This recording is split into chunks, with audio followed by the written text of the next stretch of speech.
رمضان المبارک میں جو روزے رکھے گئے، تلاوت قرآن کی گئی، مالک مولا اس کے علاوہ دیگر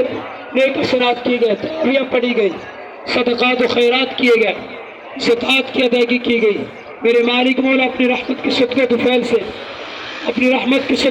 سے ان تمام نیک اعمال کو اپنی بارگاہ عالیہ میں شرف قبولیت عطا فرما۔ الہ العالمین، آج تیرے یہ بندے تیری عبادت کرنے کے لیے اس کھلے میدان میں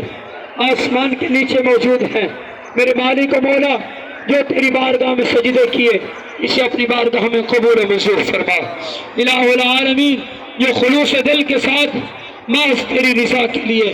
اس کھلے میدان میں آ کر تیری بارگاہ میں سجدہ ریز ہونے کے لیے، تیری تعریف و توصیف بیان کرنے کے لیے،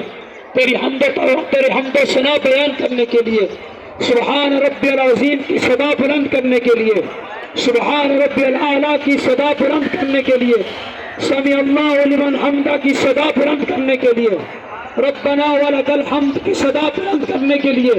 تیرے یہ بندے یہاں پر حاضر ہیں۔ مالک مولا جس نے جس محبت سے تجھے پکارا ہے، میرے مالک مولا اس کی حاضری کو قبول فرما۔ الہ العالمین، حاضری